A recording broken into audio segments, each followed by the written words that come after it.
सुप्रभात। आज पढ़ा आम पूर्ण संख्या जोड़ा कि सप्तम श्रेणी प्रथम अध्याय।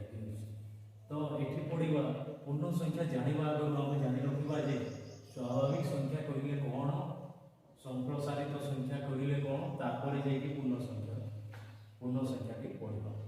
तो स्वाभाविक संख्या कहले जो गणना संख्या अच्छी जोटार गणना आरंभ 1 2 3 4 5 6 7 8 9 10 जिते जे आम गणी पार आम गणना संख्या इंग्राजी में कहवा काउंटिंग नंबर।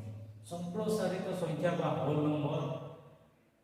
तो संप्रसारित संख्या हेउची स्वाभाविक संख्या जिते गुड़े अच्छी है तागुड़ आम जीरो बुकिंग किसी कार्य करने आगे जमी आम कौन करूँ जीरो घंटा से स्वाभाविक संख्या टी कौन से जीरो जीरो गुटे आसो स्वाभाविक संख्या बा होल नंबर।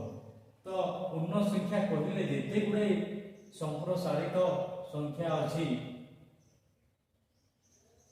और ऋणात्मक संख्या और संप्रसारित संख्या और ऋणात्मक संख्या मिसिकी से गुड़ा पूर्ण संख्या बाता को इंग्राजी करवा इंटीजर। तो से गुड़ी को बुझा आम गोटे संख्या रेखा नेबा पड़े। संख्या रेखार डाहाण पार्श्वर कौन देखुच जिते गुड़े कौन लिखाई गोटे प्लस प्लस चिन्ह अच्छी कि नहीं प्लस चिन्ह मान हूँ धनात्मक संख्या।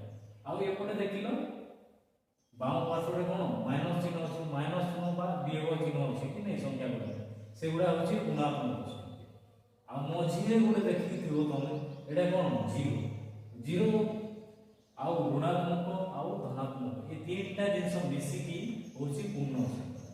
तो यहाँ आमर आजिकार इंट्रोडक्शन क्लास रे आम बुझीपारे पूर्ण संख्या विषय।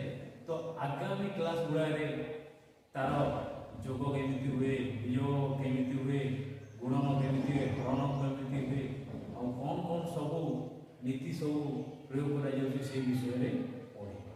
तो आज ये जय हिंद जय।